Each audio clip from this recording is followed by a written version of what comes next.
Welcome to ABC campus. आज हम I-16 property plant and equipment में आटम 2015 का एक पास्ट एग्जाम कर रहे हैं। PQR एंटरप्राइजेस 12 मार्क्स का ये क्वेश्चन है। PQR enterprises was incorporated on 1 July 2012। The company depreciates its property, plant and equipment on straight line basis over their useful life. It uses revaluation model for subsequent measurement of the property, plant and equipment and has a policy of revaluing these after every 2 years. तो 2012 के बाद 2014 में revaluation होगी और उसके बाद 16 में होगी। Following information pertains to its property, plant and equipment. तो हमारी 3 assets, office building, factory building और वेयर हाउस दिए हुए, तीनों ही नेचर वाइज बिल्डिंग है। कॉस्ट दी हुई है सबकी 1 जुलाई 2013 को, तो 1 जुलाई 2012 के ये एक साल बाद की बात है।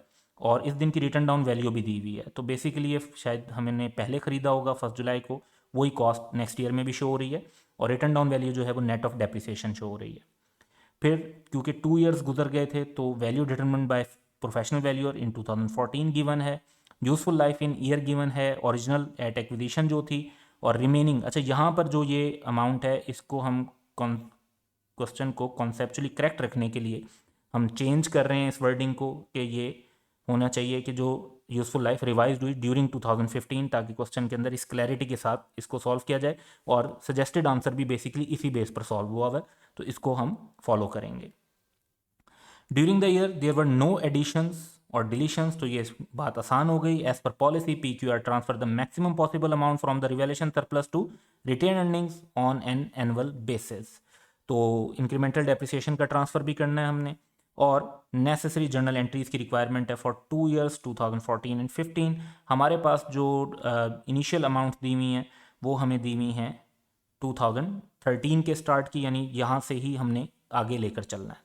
तो बहरहाल हम शुरू कर लेते हैं 1 जुलाई 2012 से, ताकि एक साल की और कैलकुलेशन में 1 मिनट लगेगा लेकिन कॉन्सेप्ट मज़ीद क्लियर हो जाएगा। सबसे पहले हम अगर जर्नल एंट्रीज का फॉर्मेट डेवलप कर लेते हैं और 3 एसेट्स हैं तो उनका एक टेबल बना लेते हैं जहां पर हम उनकी कैलकुलेशन कर सकें, office building, factory building and ware house.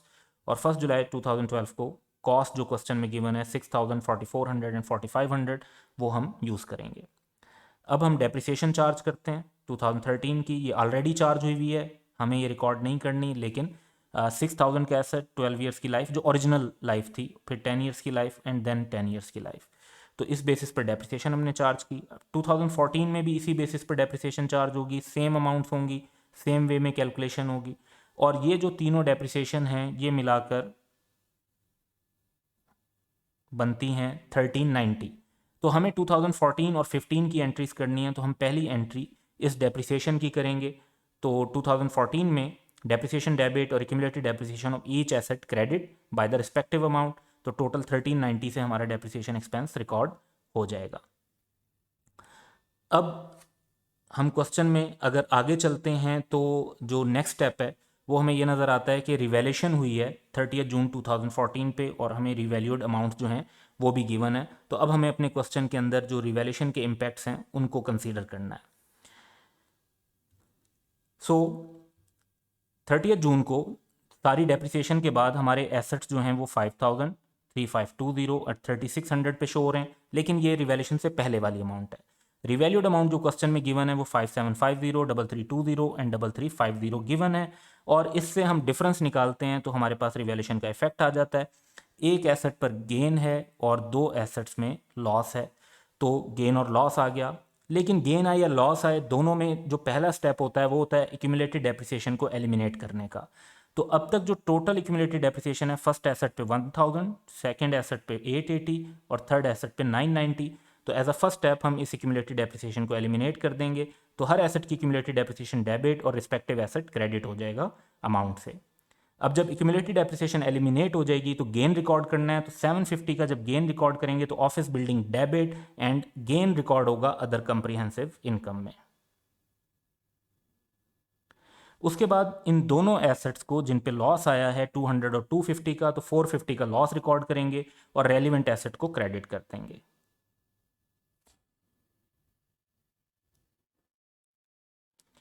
तो जब हमने ये गेन और लॉस भी रिकॉर्ड कर लिया तो अब आगे चलते हैं।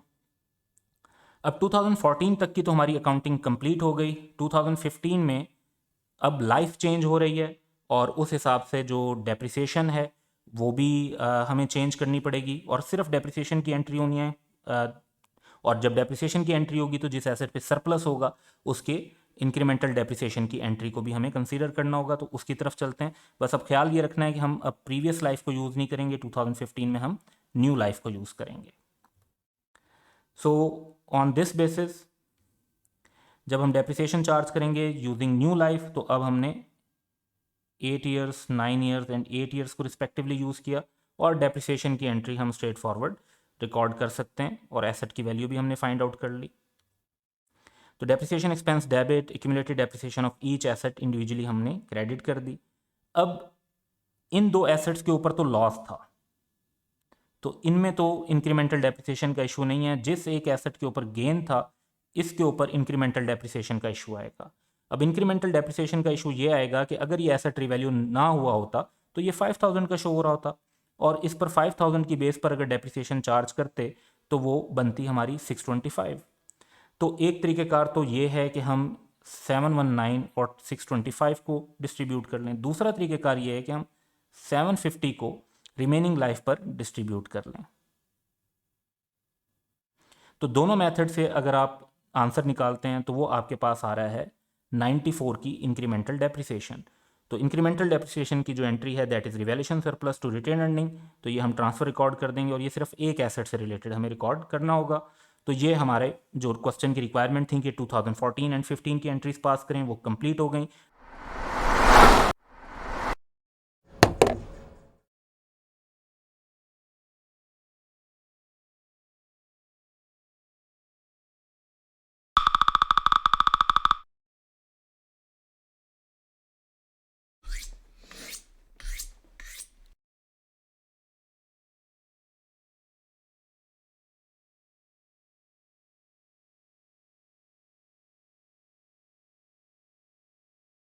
Welcome to ABC campus. आज हम I16 property plant and equipment में स्प्रिंग 2015 का एक क्वेश्चन कर रहे हैं। ओमेगा केमिकल्स लिमिटेड 17 मार्क्स का ये क्वेश्चन है।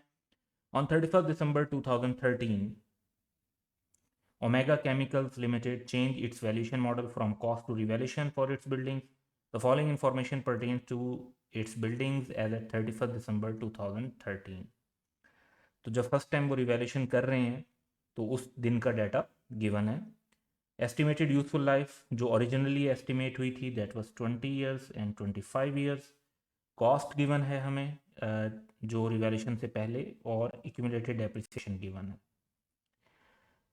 Revalued amounts as per valuation report, तो revalued amount as per valuation report भी गिवन है कि इस पर आपने इनको रिवैल्यू करना है अमाउंट्स पे। तो बेसिकली हमारे पास कॉस्ट और एक्यूमुलेटेड डेप्रिसिएशन है, इससे हम कैरिंग अमाउंट कैलकुलेट कर लेंगे और उसके बाद उसको रिवैल्यूड अमाउंट से कंपेयर करेंगे, तो हमारे पास गेन और लॉस आ सकता है। As per the report of the professional valuer there was no change in estimated useful life of the building, तो कोई भी चेंज नहीं है लाइफ में, दैट्स फाइन। लेकिन इस वक्त रिमेनिंग लाइफ कितनी है ये गिवन नहीं है, क्योंकि ये एसेट में ये नहीं बताया हुआ कि कब परचेज किए थे। तो बहरहाल वो फिर एक्यूमुलेटेड डेप्रिसिएशन से कैलकुलेट किया जा सकता है। तो इसमें 2013 की डेप्रिसिएशन भी शामिल है। However, no valuation effect was incorporated for the factory building as the change in their value was considered to be temporary by OCL. अब जो चेंज जो है वो तो रिकॉर्ड करना ही होता है रिवैल्यूएशन का। अगर चेंज मटेरियल है तो it must be recorded, which seems kind of material here के बेस्ड ऑन वैल्यूज। तो इसको देख लेते हैं। However, no valuation effect was incorporated as the change in value was considered to be temporary. तो ये कोई लॉजिक नहीं है कि जी टेम्परेरी लग रहा है तो उस बेस पर हमें रिवैल्यूएशन का इफेक्ट रिकॉर्ड नहीं करना चाहिए, स्टिल रिकॉर्ड होना चाहिए। मजीद इस क्वेश्चन में कि on 1 July 2014 one of the office buildings, दो टाइप की बिल्डिंग है, office building and factory building, was sold for ₹30 million 31 दिसंबर को, जो 2013 पे वैल्यूएशन से पहले की वैल्यू और revalued amount respectively 27.72 million and 31.92 million थी। ऑन 31 दिसंबर 2014 फैक्ट्री बिल्डिंग जो है वो 64 मिलियन पर रिवैल्यू हो गई, whereas there was no change in the value of office building, तो ऑफिस बिल्डिंग की वैल्यू में कोई फ़र्क नहीं आया था। OCL uses straight line method of depreciation which is charged from the date the asset is available for use up to the date of disposal। तो typical IAS 16 की जो पॉलिसी है वही है। Revaluation is to be accounted for by using net replacement value method. इसका मतलब है कि हम जो मेथड टिपिकली यूज़ करते हैं एक्यूमुलेटेड डेप्रिसिएशन को एलिमिनेट करने वाला, वो यूज़ करेंगे। In the light of the requirement of IFRS prepare accounting entries from the above information for the year ended 31 December 2014, जो कि रिवैल्यूएशन से होने से नेक्स्ट ईयर है, इंक्लूडिंग करेक्टिंग एंट्रीज, लेकिन टैक्सेशन को हमने इग्नोर कर देना है। तो करेक्टिंग एंट्रीज तो बनती ही हैं, जाहिर बात है, क्योंकि जो रिवैल्यूएशन है वो एक आइटम की रिकॉर्ड नहीं हुई भी, तो इस बेसिस पर हमने एंट्रीज को कंसीडर करना है। तो हम इस क्वेश्चन को ऐसे सॉल्व करते हैं कि पहले हम फैक्ट्री बिल्डिंग्स को फोकस कर लेते हैं और फिर बाद में ऑफिस बिल्डिंग्स को फोकस कर लेते हैं और दोनों को स्टेप वाइज फिर उनकी एंट्रीज पास कर लेते हैं।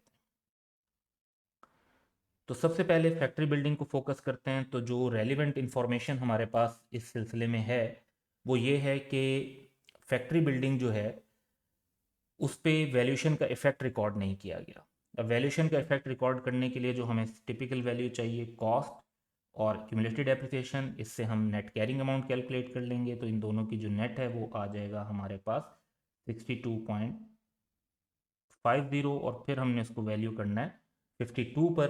तो जो ये वैल्यूएशन बनेगी इस हिसाब से हम इसकी एंट्रीज रिकॉर्ड कर देंगे। लेकिन ये एंट्रीज जो हैं वो रिकॉर्ड होनी चाहिए 2013 में। हम क्वेश्चन में जो एंट्रीज रिक्वायरमेंट है वो 2014 की है, तो हम जो है समझ लेंगे एक किस्म का रिट्रोस्पेक्टिव इफेक्ट के साथ वो एंट्रीज रिकॉर्ड कर रहे होंगे, क्योंकि ये रिवैल्यूएशन रिकॉर्ड होनी चाहिए। तो पहला स्टेप तो यही है। तो स्टार्ट करते हैं। तो फैक्ट्री बिल्डिंग्स में हमारा एसेट 100 माइनस 37.50 की क्यूमुलेटेड डेप्रिसिएशन 62.50 पर शो हो रहा है और अब रिवैल्यू होकर 52 का हो गया।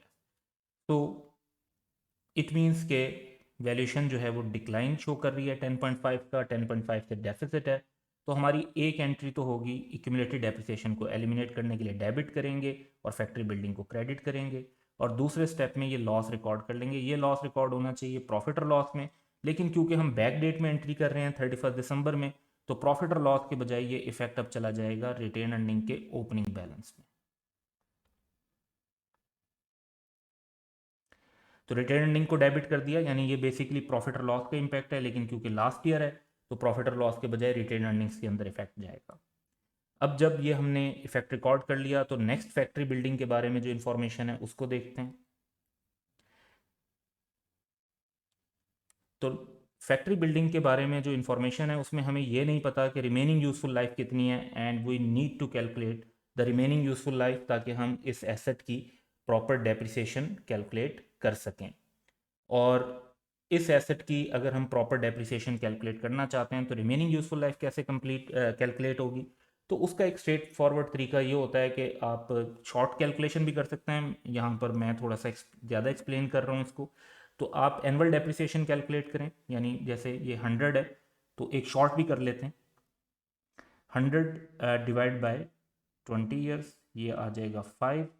37.5 डिवाइड बाय 5 जो है ये आपके पास आ जाएगा 7.5, और टोटल लाइफ 20 होगी तो उसमें से 7.5 माइनस करेंगे तो 12.5। तो स्टेप्स जो हैं इनको अब ज़रा मैं एक्सप्लेन कर देता हूँ कि एनुअल डेप्रिसिएशन आपकी है 5 की, which is cost of 100 divide by 20 years. अब एक साल की डेप्रिसिएशन 5 है तो जो एक्यूमुलेटेड डेप्रिसिएशन है वो कितनी है, वो 37.5 है, और एक साल की डेप्रिसिएशन से लेस करते हैं तो हमें पता चलता है कि ये डेप्रिसिएशन 7.5 ईयर्स को रिप्रेजेंट कर रही है, जबकि एसेट की टोटल लाइफ 20 ईयर्स थी। तो 20 ईयर्स में से 7.5 ईयर्स जो पास हो चुके हैं उनको माइनस कर दें तो हमारे पास remaining useful life in years calculate हो जाती है, और ये हमारी डेप्रिसिएशन कैलकुलेट करने के लिए एक इंपॉर्टेंट इन्फॉर्मेशन है। तो इस पर हम सिंपली अब अपनी डेप्रिसिएशन कैलकुलेट कर लेते हैं। तो हमारा एसेट अब जो है वो 52 का हो चुका है। 52 को बेस बनाकर हम 12.5 ईयर्स की बेस पर डेप्रिसिएशन कैलकुलेट करते हैं, तो दैट इज 4.16 मिलियन। तो ईयर एंड पर हमने depreciation debit accumulated depreciation of factory building credit कर ली। यहाँ पर हमें इंक्रीमेंटल डेप्रिसिएशन की ज़रूरत नहीं है क्योंकि हमारा गेन के बजाय लॉस अराइज हुआ था। इसके बाद हमारा नेक्स्ट स्टेप ये होगा कि क्योंकि फैक्ट्री बिल्डिंग की जो है हमें बताई हुई है कि फिर रिवैल्यूएशन हुई है ईयर एंड पर 64 मिलियन पे। तो अब हमें इसको रिकॉर्ड करना है। अब इसको अगर हम रिकॉर्ड करते हैं तो वंस अगेन हमें कैलकुलेशन ज़रा देखनी है। तो हमारा एसेट 52 में से 4.16 की जो डेप्रिसिएशन है उसको लेस करके 47.84 पर शो हो रहा है, और अब रिवैल्यू होकर हो गया है 64 का।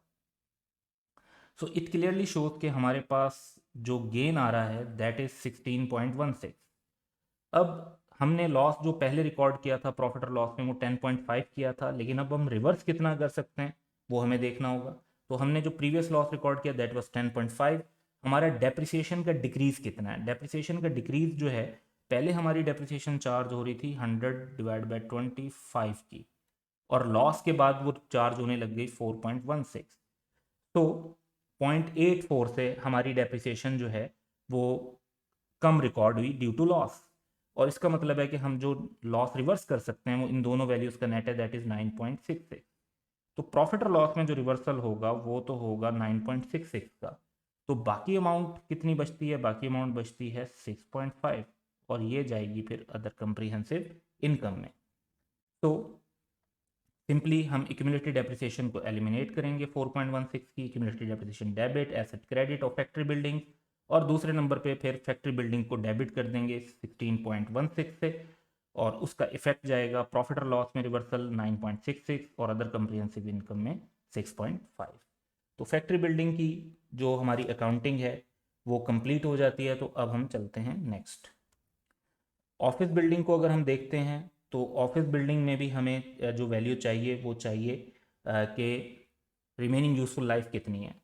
अब रिमेनिंग यूज़फुल लाइफ के लिए सेम टेक्निक हम यूज़ करेंगे, यानी हम पहले देखेंगे कि एनुअल डेप्रिसिएशन कितनी है। सो एनुअल डेप्रिसिएशन है 6.58, जो कि 164.50 डिवाइड बाई 25 ईयर्स को हमने यूज़ किया। अब ऑलरेडी हम 26.32 की डेप्रिसिएशन चार्ज कर चुके हैं, तो ये कितने साल की डेप्रिसिएशन को रिप्रेजेंट करती है? तो cumulated depreciation divide by annual depreciation, तो दैट इज 4 ईयर्स। तो यानी ये जो डेप्रिसिएशन है ये 4 ईयर्स को रिप्रेजेंट कर रही है। 25 ईयर्स में से अगर 4 ईयर्स गुजर चुके हैं तो बाकी 21 ईयर्स बाकी हैं। तो हमें एक तो ये पता चल जाता है कि हमारी रिमेनिंग यूजफुल लाइफ जो है वो 21 ईयर्स है। अब इसको बेस बनाते हुए देखते हैं कि जो हमें एंट्रीज रिकॉर्ड करनी है वो क्या है, क्योंकि इसकी रिवैल्यूएशन भी नहीं, इसका मतलब है कि पहले रिकॉर्ड हुई हुई है, तो दैट्स ओके, हमें रिकॉर्ड करने की ज़रूरत नहीं है। और दूसरी बात ये कि इस पर फर्दर रिवैल्यूएशन भी नहीं हुई, लेकिन इस पर डिस्पोजल एक जो है क्वेश्चन के अंदर बताया हुआ है, तो डिस्पोजल भी देखना पड़ेगा और इसकी डेप्रिसिएशन की एंट्रीज को भी देखना पड़ेगा। सो स्टार्ट करते हैं। तो डिस्पोजल पर जो इंफॉर्मेशन है वो है 1 जुलाई 2014 की, यानी मिड ईयर। हमारा जो ईयर एंड है वो 31 दिसंबर को हो रहा है और ये 1 जुलाई को डिस्पोजल रिकॉर्ड करना है हमने। सेल की है हमने 30 मिलियन की। 31 दिसंबर को इसकी जो वैल्यू थी वो 27.72 मिलियन और 31.92 मिलियन थी रिस्पेक्टिवली।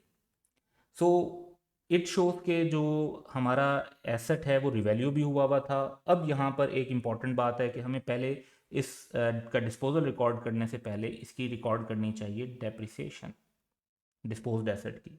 अब जब डेप्रिसिएशन रिकॉर्ड करेंगे और उस एसेट पर जो है वो हमारा गेन रिकॉर्ड हुआ है, तो गेन रिकॉर्ड होने की वजह से जो क्योंकि रिवैल्यूएशन सरप्लस इस पर था, तो हमें ये देखना होगा ये रिवैल्यूएशन सरप्लस हमें कैसे पता चल रहा है, क्योंकि ज़्यादा वैल्यू उसकी रिवैल्यूड अमाउंट है। तो फिर हमें इंक्रीमेंटल डेप्रिसिएशन की भी एंट्री करनी पड़ेगी। उसके बाद हम डिस्पोजल रिकॉर्ड करेंगे और डिस्पोजल के ऊपर भी हम रिवैल्यूएशन सरप्लस जो है फिर रिटेन अर्निंग में ट्रांसफ़र करेंगे।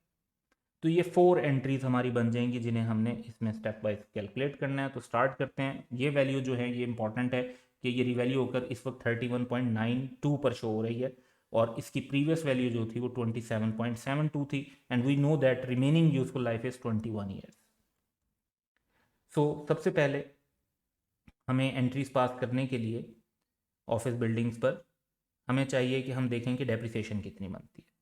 तो रिवैल्यू होकर एसेट करंटली 31.92 पर था जो डिस्पोज ऑफ हुआ है। 21 ईयर उसकी रिमेनिंग यूजफुल लाइफ है। 6 मंथ की डेप्रिसिएशन क्योंकि 1 जुलाई को डिस्पोजल हो रहा है, तो 0.76 से depreciation debit, accumulated depreciation credit. जब हमने डेप्रिसिएशन चार्ज कर ली तो हमें यह भी देखना है कि हमारी जो है रिवैल्यूएशन सरप्लस से रिटेन अर्निंग में कितना ट्रांसफर होगा। तो पहली बात तो ये कि रिवैल्यूएशन सरप्लस है कितना। तो रिवैल्यू होकर एसेट हुआ था 31.92 का, उससे पहले था 27.72 का, तो इसका मतलब है कि रिवैल्यूएशन सरप्लस 4.2 का था इस स्पेसिफिक एसेट पे। जिस तरह से डेप्रिसिएशन चार्ज करते हैं उसी तरह अगर हम रिवैल्यूएशन सरप्लस को भी देख लें कि 21 ईयर्स और 6 मंथ के लिए, तो 0.1 का ये हमारा जवाब आता है। ये गलत यहाँ लिखा हुआ है, इट वुड बी 0.1। तो 0.1 से revaluation surplus debit and retain earning credit, हम ये ट्रांसफर भी रिकॉर्ड कर देते हैं साथ के साथ। जब डेप्रिसिएशन रिकॉर्ड करें और उससे रिलेटेड रिवैल्यूएशन सरप्लस हो तो उसका ट्रांसफर भी रिकॉर्ड कर लेना चाहिए साथ के साथ, अनलेस के क्वेश्चन में क्लियरली ये मेंशन हो के ट्रांसफर नहीं करते। तो अब जो एसेट है वो 6 मंथ की डेप्रिसिएशन भी उस पर चार्ज हो गई, उसकी इंक्रीमेंटल डेप्रिसिएशन का इफेक्ट भी हो गया। अब इसका डिस्पोजल रिकॉर्ड प्रॉपरली हो सकता है। अगर इसके बगैर इसका डिस्पोजल रिकॉर्ड करते तो गेन और लॉस सही ना आता। तो एसेट को डिस्पोजल डेट की कैरिंग अमाउंट हमें चाहिए होती है ताकि सेल प्रोसीड के साथ कंपेयर करके हम उसका गेन या loss on disposal properly calculate कर सकें। तो एसेट क्वेश्चन में बताया हुआ है कि 30 मिलियन का हमने सेल किया है, तो बैंक डेबिट करेंगे 30 मिलियन से, और प्रीवियस रिवैल्यू हुआ था तो यही 0.76 की क्यूमुलेटेड डेप्रिसिएशन है। ऑफिस बिल्डिंग की जो बुक वैल्यू है वो 31.92 है।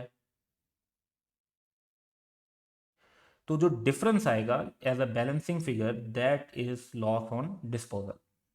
तो जब हम डिस्पोजल रिकॉर्ड कर लेंगे तो जो इस एसेट से रिलेटेड हमारा रिवैल्यूएशन सरप्लस है जो कि 4.2 का राइज हुआ था, तो इस 4.2 में से ये वाला 0.1 हम ऑलरेडी रियलाइज रिकॉर्ड कर चुके हैं, और अब रिमेनिंग 4.1 भी हमें डिस्पोजल पे रिकॉर्ड कर लेना चाहिए। तो revaluation surplus debit and retain earning credit, तो ये डिस्पोजल की दो एंट्रीज हो जाएंगी, ये दो। तो डिस्पोजल जब हमने रिकॉर्ड कर लिया तो अब देखते हैं कि हमारा एसेट बाकी कितने के थे, ताकि हम उसकी बेस पर जो बाकी एसेट्स हैं उनकी डेप्रिसिएशन भी रिकॉर्ड कर सकें। तो हमारे पास जो एसेट्स टोटल थे वो थे 149.94 के। इसमें से डिस्पोज्ड एसेट को तो हम ऑलरेडी कवर कर चुके हैं, तो डिस्पोजल वाले एसेट्स को निकालकर बाकी की कैलकुलेशन हम कर लेंगे। सो डिस्पोजल वाले एसेट्स को जब हमने निकाल लिया 31.92, तो हमारे पास वैल्यू आ गई कि बाकी एसेट बचते हैं 118.02, और रिमेनिंग 21 ईयर्स के हिसाब से डेप्रिसिएशन चार्ज की तो 5.62। तो simply depreciation debit and accumulated depreciation credit. Once again जिस तरीके से आपने जो है रिकॉर्ड किया होता है डेप्रिसिएशन को, वैसे ही आपने इंक्रीमेंटल डेप्रिसिएशन को भी कंसीडर करना होता है। तो इंक्रीमेंटल डेप्रिसिएशन को कंसीडर करने के लिए ये देखना पड़ेगा कि हमारे पास जो रिवैल्यूएशन सरप्लस है वो कितना बचा हुआ हो। तो रिवैल्यूएशन सरप्लस जो है, क्योंकि हमारे एसेट को रिवैल्यू किया था 149.94 पर, और 164.50 जो है उसकी कॉस्ट थी, 26.32 उसकी क्यूमुलेटेड डेप्रिसिएशन थी। तो हमारा जो रिवैल्यूएशन सरप्लस इस एसेट पर अराइज हुआ है वो है 11.76, जिसमें से 4.2 जो है वो रिलेट करता था उस एसेट से जो हमने डिस्पोज कर दिया। तो 4.2 जो है हम निकाल देंगे, तो बाकी बचा 7.56। इस 7.56 को 21 ईयर्स पे डिस्ट्रीब्यूट किया तो 0.36। तो जो डेप्रिसिएशन का मेथड यूज करना है वही इंक्रीमेंटल डेप्रिसिएशन के लिए यूज करना है। तो डेप्रिसिएशन चार्ज करने के बाद हमारे पास 0.36 से इंक्रीमेंटल डेप्रिसिएशन कैलकुलेट हो गई, विच इज एंट्री जो है वो बड़ी स्ट्रेट फॉरवर्ड है कि revaluation surplus debit and retain earning credit. तो ये हमारी क्वेश्चन की जो रिक्वायरमेंट थी वो पूरी हो जाती हैं।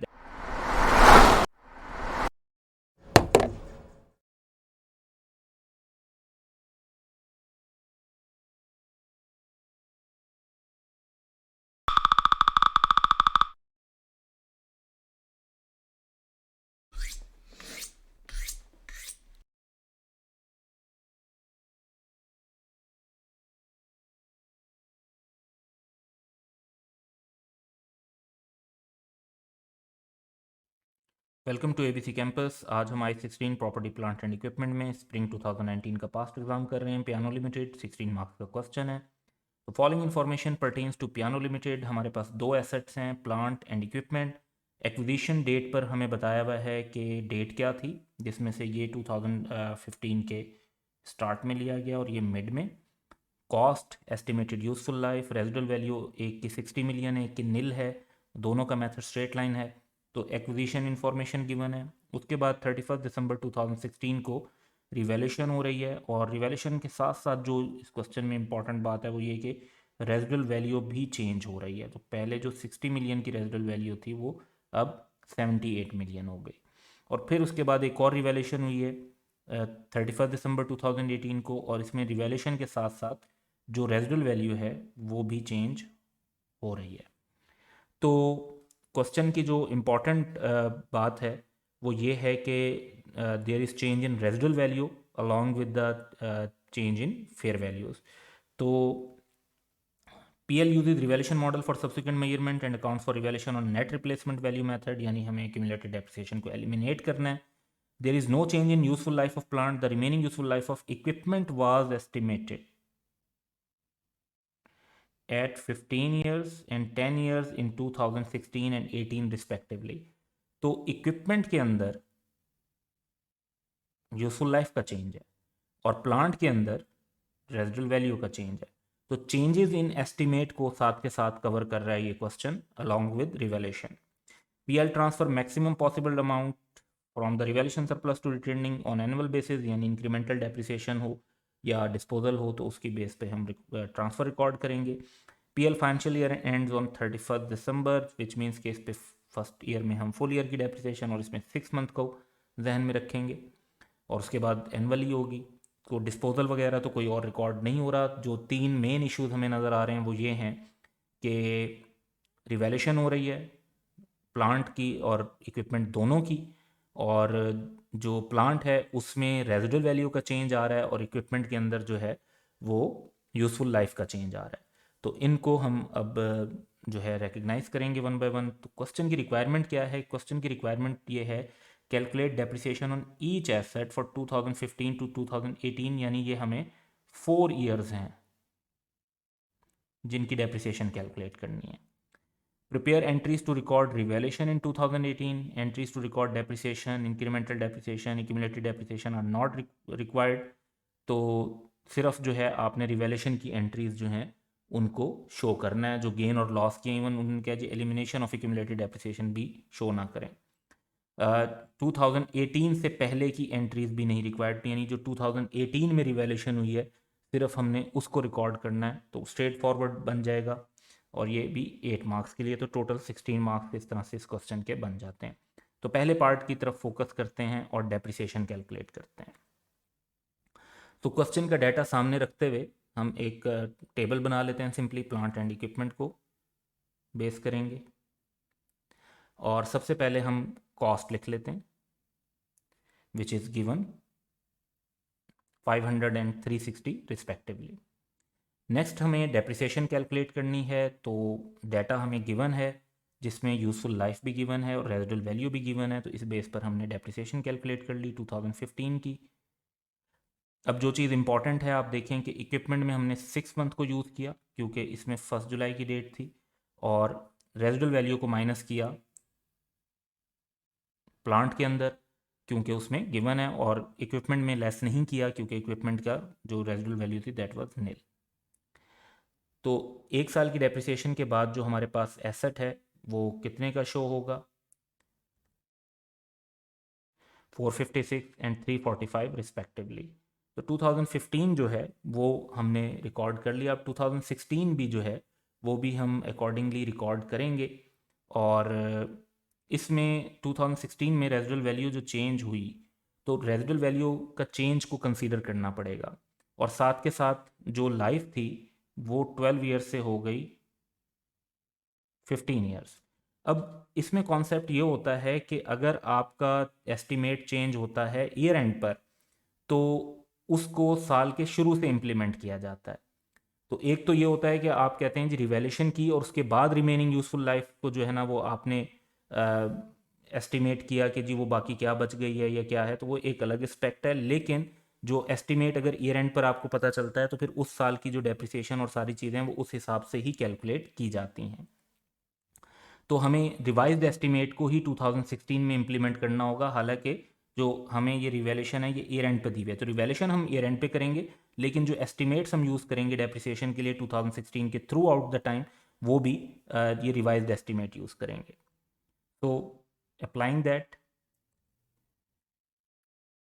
हमारी जो डेप्रिसिएशन है यहाँ पर हमने revised estimate of residual value ले लिया और यहाँ पे revised estimate of useful life ले लिया। उस बेसिस पर हमने 2016 की डेप्रिसिएशन भी कैलकुलेट कर ली। और अब हमारे पास एसेट जो है वो 414 एंड 322 के रिस्पेक्टिवली शो हो रहे हैं। यहाँ पर आ जाती है हमारा इशू के जी फेयर वैल्यू अब यूज़ होनी है और ईयर एंड पर रिवैल्यूएशन हुई है।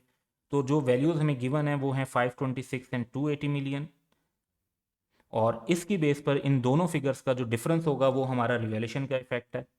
तो प्लांट के ऊपर हमारे पास गेन आ रहा है और इक्विपमेंट के ऊपर हमारे पास लॉस आ रहा है। लेकिन फॉर द टाइम बीइंग हमारे पास ये जो गेन और लॉस है इसको ये इतना इंपॉर्टेंट नहीं है, क्योंकि हम अभी डेप्रिसिएशन कैलकुलेट करने के ऊपर फोकस कर रहे हैं। लेकिन ये रिवैल्यूएशन का इफेक्ट जो है वो नेक्स्ट जो हम पार्ट कर रहे होंगे उसके अंदर डेफिनेटली इंपॉर्टेंट है। तो फेयर वैल्यू जब हमने हमारे पास आ गई तो अब 2017 की हम जो है कैलकुलेशन करेंगे। अब 2017 की जो कैलकुलेशन है उसमें वैल्यू चेंज हो चुकी है लेकिन एस्टिमेट पुराने यूज़ होंगे। तो आप ये नोटिस करें कि रिमेनिंग लाइफ 14 रह गई 15 से एक साल कम होने के बाद, और इसी तरह 9 से 8 रह गई, लेकिन हमने रेजिडुअल वैल्यू भी सेम यूज़ की। और अब जो अमाउंट थी 526 रिवैल्यूड अमाउंट यूज़ हुई और इधर 280 यूज़ हुई। सो बेसिकली वो जस्ट चेंज द अमाउंट, बाकी जो हमारे एस्टिमेट थे वो सेम रहे। यूज़फुल लाइफ में ऑब्वियसली 1 ईयर कम हो गया क्योंकि एक साल गुजर चुका है। तो 2017 की डेप्रिसिएशन के बाद हम चलते हैं 2017 के एंड पर क्या वैल्यू बनती है हमारी, दैट इज़ 470 एंड 260। अब 2018 की हमने डेप्रिसिएशन कैलकुलेट करनी है जिसमें वंस अगेन हमारा जो रेजिडुअल वैल्यू का एस्टिमेट है सिमिलर बेसिस पर वो चेंज हो जाएगा और 15 ईयर से हम 10 ईयर्स के यूज़फुल लाइफ के एस्टिमेट पर चले जाएंगे। तो हमारी जो डेप्रिसिएशन है उसमें हमने वैल्यू यूज़ की 64 का रिवाइज एस्टिमेट यूज़ किया और यहाँ पर हमने रिवाइज यूज़फुल लाइफ यूज़ की 10 ईयर्स की। तो बाकी अमाउंट्स जो है हमारी स्ट्रेट फॉरवर्ड है, यहाँ पे 8 से 7 ईयर्स ये लाइफ चेंज नहीं हुई, सिंपली एक साल गुजर गया तो अब रिमेनिंग लाइफ 7 ईयर्स लिए। तो इस टाइम पर जो हमारे एसेट्स शो हो रहे हैं वो हो रहे हैं 412 एंड 234 पर। और अगर आप पहला पार्ट यहाँ पे कंक्लूड करना चाहते हैं तो यहाँ पे कंक्लूड कर सकते हैं, क्योंकि हमारी जो रिक्वायरमेंट थी कि 2015, 16, 17 और 18 की डेप्रिसिएशन कैलकुलेट करके बतानी है, तो वो हमारी इन रिक्वायरमेंट ये पूरी हो रही है। लेकिन एज अ स्टेप हम देखते हैं कि हमें अगले स्टेप में काम आएगा, वो ये है कि 310 मिलियन पर और 270 मिलियन पर ये एसेट रिवैल्यू हो गए हैं। तो अगर हम इनकी फेयर वैल्यू मेंशन कर लेते हैं तो हमारे पास रिवैल्यूएशन का इफेक्ट आ जाएगा 102 और 41। अब जो इम्पॉर्टेंट बात है नेक्स्ट पार्ट को सॉल्व करने के लिए, डेप्रिसिएशन तो कैलकुलेट हो चुकी है कि प्लांट पर पहले गेन आया था और अब लॉस आ रहा है। इसी तरह से इक्विपमेंट पर जो है वो पहले लॉस आया था और अब गेन आ रहा है। तो ये दोनों पे जो है हमें अलग अलग इम्पैक्ट को कंसीडर करना है। तो let's move to that part. तो क्वेश्चन की जो रिक्वायरमेंट है वंस अगेन वो इसमें ये है कि हमने रिवैल्यूएशन कैसे रिकॉर्ड करनी है 2018 वाली, सिर्फ उस पर हमारा फोकस होगा। तो इसको अब हम देखते हैं। सो एंट्रीज का फॉर्मेट एक बना लेते हैं एंड जो हमारे पास अब गेन राइज हुआ है that is loss of 102 on plant, और इक्विपमेंट के ऊपर जो है वो हमारे पास 41 का गेन है। अब इशू ये है कि जो प्लांट है इस पर पहले हमें गेन आया था, तो कितना गेन आया था वो देखते हैं। तो गेन आया था 112 का और अब लॉस आ रहा है 102 का। तो पॉइंट ये है कि रिवैल्यूएशन सरप्लस का बैलेंस अब कितना होगा। तो 2017 में हमारी जो डेप्रिसिएशन चार्ज हुई वो फिर 14 की एक्स्ट्रा डेप्रिसिएशन थी, जिसे इंक्रीमेंटल डेप्रिसिएशन या एक्सेस डेप्रिसिएशन कहते हैं 2017 में, based on 112 divide by 8 years की जो रिमेनिंग लाइफ थी। और उसके बाद 2018 में भी सेम 14 से ही इंक्रीमेंटल डेप्रिसिएशन, क्योंकि इसके अंदर यूज़फुल लाइफ तो चेंज हुई नहीं। यूज़फुल लाइफ चेंज हो तो फिर इम्पैक्ट आता है आपकी इंक्रीमेंटल डेप्रिसिएशन चेंज होती है, वरना यूज़फुल लाइफ अगर चेंज नहीं हो रही तो वो भी चेंज नहीं होगी using basically your straight line method. तो इस वक्त जो हमारा रिवैल्यूएशन सरप्लस का बैलेंस है वो 84 से बाकी है। इट मीन्स के जो ये 84 है ये एक तरफ हम ले लेते हैं और दूसरी तरफ जो है 102 में से, और 102 में से जो बाकी अमाउंट है 84 के अलावा वो बचती है 18। तो 84 जो है ये तो जाएगा अदर कंप्रीहेंसिव इनकम में, और 18 की जो अमाउंट है ये जाएगी फिर प्रॉफिट और लॉस में। तो लॉस जो अब हमें 102 का हुआ है तो हम प्रॉफिट और लॉस में 18 से डेबिट करेंगे, अदर कंप्रीहेंसिव इनकम में 84 से, और प्लांट पूरे 102 से कम हो जाएगा। तो ये तो प्लांट की जो रिवैल्यूएशन का इम्पैक्ट था वो आ गया। अब हम आते हैं दूसरे नंबर पे। तो यहाँ पर इक्विपमेंट पे हमें 41 का गेन नज़र आ रहा है, लेकिन इस पर पहले हमने लॉस रिकॉर्ड किया था 42 का। तो उस लॉस को अगर हम देखते हैं 42 का, तो क्या हम पूरा 42 का लॉस रिवर्स कर सकते हैं? Obviously not. इवन हम 41 का गेन आया, 41 से भी लॉस रिवर्स नहीं कर सकते। हमें देखना पड़ेगा कि इस जो लॉस राइज हुआ था पहले 42 का, उसकी वजह से डेप्रिसिएशन कितने से कम चार्ज हुई है। तो 14 ईयर्स की लाइफ के हिसाब से चार्ज की थी पहले, फिर नेक्स्ट टाइम पर हमने जो है उसको 3 की डेप्रिसिएशन ये निकाल के जो रिमेनिंग अमाउंट बच रही थी उसको 10 ईयर्स पर डिस्ट्रीब्यूट किया था। तो 3 से कम डेप्रिसिएशन चार्ज हुई हमारी 2017 में, 3.9 से कम डेप्रिसिएशन चार्ज हुई 2018 में। तो हम जो मैक्सिमम लॉस रिवर्स कर सकते हैं प्रॉफिट और लॉस में वो है 35.1। अब जो गेन हमें आया है वो आया है 41 का, जिसमें से प्रॉफिट और लॉस में तो कर सकते हैं 35.1, तो बाकी कहाँ जाएगा? बाकी बचता है 5.9, और ये अदर कंप्रिहेंसिव इनकम में फिर रिकॉर्ड होगा। तो इक्विपमेंट को हम पूरे 41 से डेबिट करेंगे, उसके बाद प्रॉफिट और लॉस में हम 35.1 रिवर्स कर देंगे, और अदर कंप्रिहेंसिव इनकम में 5.9 का गेन रिकॉर्ड कर देंगे। So that's the requirement of the question met here. That's all for today. Have a good day.